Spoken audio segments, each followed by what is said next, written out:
Before we get started today, I just want to take a moment to tell you I am so excited to have been invited to be part of a live Facebook program called Empowering Homeschool Conversations with Peggy Ployhar, and it's on Tuesday, August the 10th at 9 p.m. Eastern Standard Time. If you'd like some more information about it, go to SPED, S-P-E-D, Homeschool Facebook page, and you can get additional details there. Our episode is called Teaching Students Self-Advocacy Skills. So please stop by if you get a chance. That's Tuesday, 9 o'clock Eastern Standard Time on the SPED Homeschool Facebook page. Today, I am talking about defining disability. When you get to college and you are looking for accommodations for your disability, sometimes there's a lot of different disabilities that people don't realize that they can get accommodations for, things that could help them in the long run. When students used to come to my office and they had an issue that I couldn't help them with, I used to intentionally sit down and talk to them for a while to see if I could discern or glean out some other aspects of struggles that they were having in their lives, to see if something else might be going on that they didn't realize they could be accommodated for in the college. And so today I want to talk to you about heading to college with a disability and exactly what that means. How do you define a disability when you get to the college level? So welcome to College Disabilities and Success, Episode 30, Defining a Disability by Mickey Hayes. The opinions in this podcast are my own, but please reach out to your college physician or legal services for any additional information. I thought the best way to start today's podcast was by using the definitions of disability that the ADA gives us, because that's what the colleges are going to use as their guideline for determining how they can help you. An individual with a disability is defined by the ADA as a person who has a physical or mental impairment that substantially limits one or more major life activities, a person who has a history or a record of such an impairment, or a person who is perceived by others as having such an impairment. The ADA does not specifically name all of the impairments that are covered. That statement was taken directly from the ADA website. When I read a little farther, the next question that came to my mind is, well, exactly what is a major life activity? Because it says in the definition, a person who has a physical or mental impairment that substantially limits one or more major life activities. So what is that? Well, according to the ADA, a major life activity is hearing, seeing, learning, reading, concentrating, or thinking, or a major bodily function such as neurological, endocrine, or digestive systems. What does substantially limited mean? That was also mentioned in the definition. And again, according to the ADA, substantially limited is a major life activity does not require that the person be unable to perform the activity. In determining whether an individual is substantially limited in a major life activity, it may be useful to consider, when compared to most people in the general population, the conditions under which the individual performs the activity or the manner in which the activity is performed. So essentially, when you are substantially limited by something, that is in comparison to the general population. So the short version is, an individual with a disability is defined as a person who has a physical or mental impairment. It limits one or more major life activities, has a history of that impairment, or is perceived by others as having that impairment. And it affects life activities such as seeing, hearing, reading, learning, concentrating, thinking, or major bodily functions. And to be substantially limited means that the issue that you're dealing with is more significant than general population.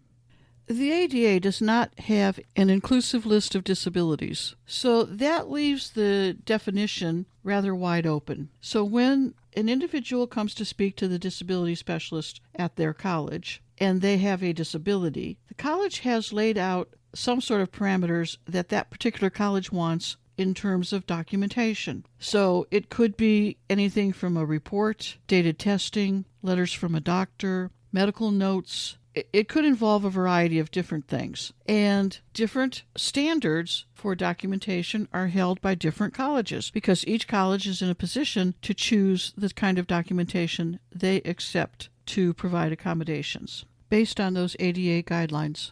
Now, there's a lot of disabilities that you're familiar with. Learning disabilities, visual or hearing impairments, any kind of physical disability, ADHD or ADD, speech and language impairments, psychiatric disabilities, autism spectrum disorder, intellectual disabilities, developmental disabilities, traumatic brain injuries. These are all things that we're familiar with and quite frequently show up in the college offices in disability services. But there's also some other ones that you may not realize are also possible. We have supported students who were morbidly obese. Now, that doesn't mean obese like the general population is, myself included, but it means morbidly obese, to where the weight of a person directly affects all kinds of other health issues. And that is a disability in and of itself. Alcohol and drug abuse is also a disability. Now, that doesn't mean you can go out and go to college and get support and go out and use drugs and get drunk. That isn't part of what that means. In order to be accommodated at a college for alcohol or drug abuse, you have to show proof that you are in treatment or some sort of specialized program to improve your condition. Your condition is not currently active.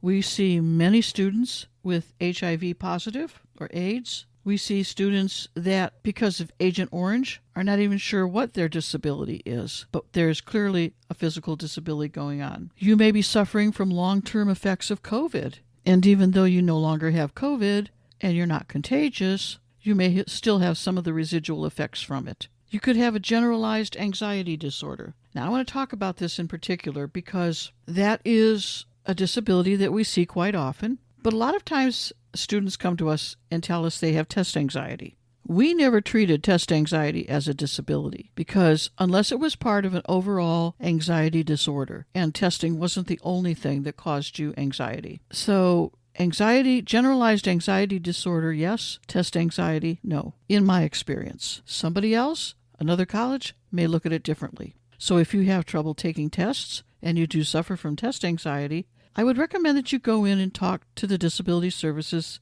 people anyway. See, here's the thing. I had mentioned this in the introduction, but I would have students come to my office quite often who did not have documentation for a disability, but they had some of the behaviors and the symptoms of the disability, according to them. And I had to have some sort of paperwork to substantiate that from somebody who has given that diagnosis. So one of the things that I tried to do whenever I could would be to take some time and to sit down and talk with them and to kind of find out exactly what kinds of struggles they're having. One of the things that surprised me more often than not is when I would be sitting there talking to somebody about an issue and how they're struggling and how they might be able to at least address their struggles besides accommodations from us. They would start talking about, well, when they talk to their therapist or when they go see their counselor, and I'm like, wait, stop, hold the phone. Tell me about the therapist. Tell me about the counselor. What is it you're going to see them for? Is there something significant going on there?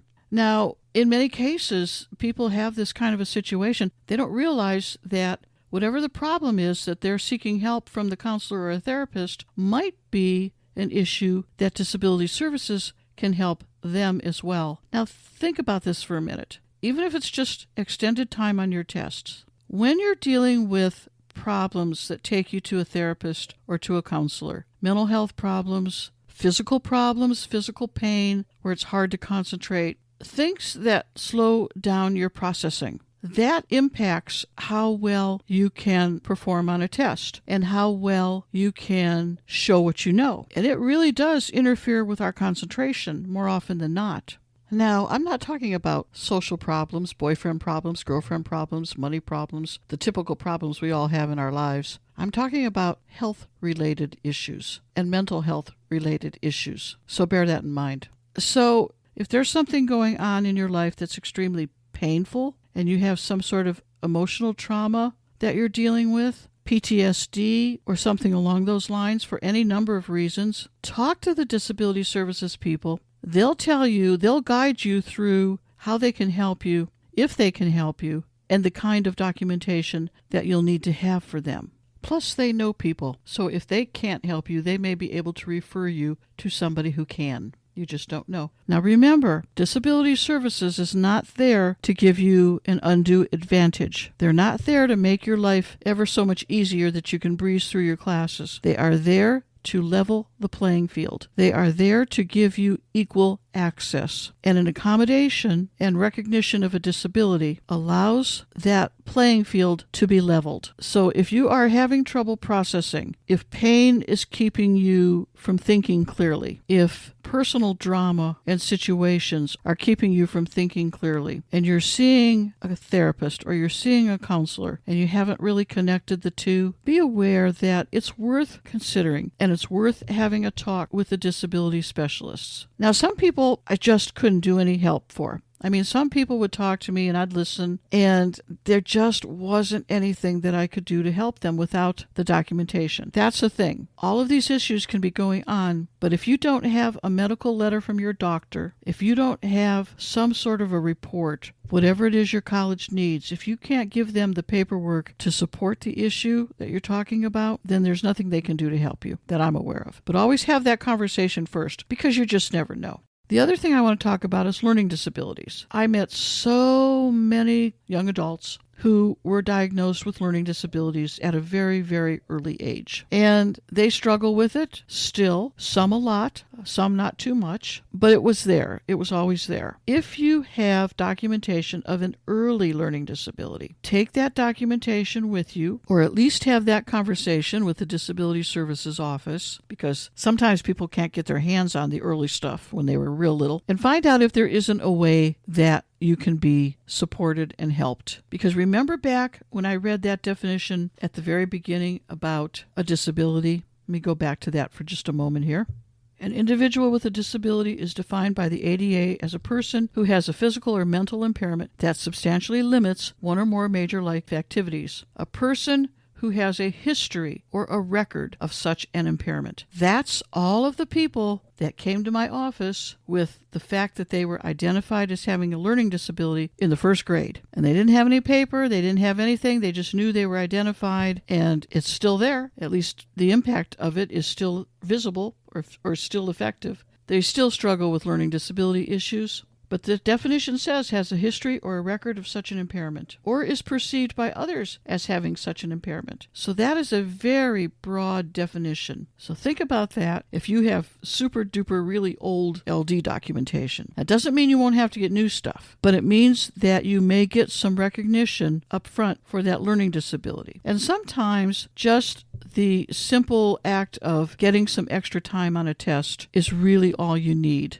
In many cases, with the technology and the assistive technology the way it is out there today, with screen readers and dictation and spell checkers and things like that, it's much easier to do the work than back in the old days before computers. So you're at an advantage there. But sometimes it's just the extra time for tests. And if you have a history of it, or you're perceived as having that history of it, have that conversation with a disability specialist and find out how they might be able to help you. Same thing with ADD or ADHD. If you were medicated for it as a child, or if you have a record of it from when you were a child, have that conversation, because you may have to get an updated letter, but it's still possible that you could get accommodations for it, because that's the kind of thing that likes to hang around. And so you're struggling with that ability to concentrate and the impulsive nature that ADD or ADHD has. That impacts how you can do at school. And what they want to do is, as I said before, the idea is equal access. So making sure that you can show as much as you know with equal access to everybody else. Thank you for joining me today. I hope you found some value in today's podcast. If you get a chance, stop by my website, MickeyTeaches.com. I have just redone the whole thing all by myself, which is kind of scary. And I think I got everything squared away, and I think I have all the links good. And I kind of think it looks kind of nice. So if you've got some free time, stop by and drop me an email and let me know what you think of it, because I really like it. I hope it helps you, and it's a much easier and better way for you to reach out to people, reach out to me if you need to, and I'll be glad to do what I can to point you in the right direction. It's MickeyTeaches.com, MICKIE Teaches.com. And once again, don't forget to tune in to the SPED Homeschool Facebook page, 9 o'clock Eastern Standard Time, Tuesday night, to listen to our talk on teaching students self-advocacy skills on the Empowering Homeschool Conversations program. I'm really excited, so I'd love for you to be there. You go to the SPED, S-P-E-D, Homeschool Facebook page for any additional details. Thanks. See you there, I hope. Have a great rest of the day, and I will talk to you soon. Bye.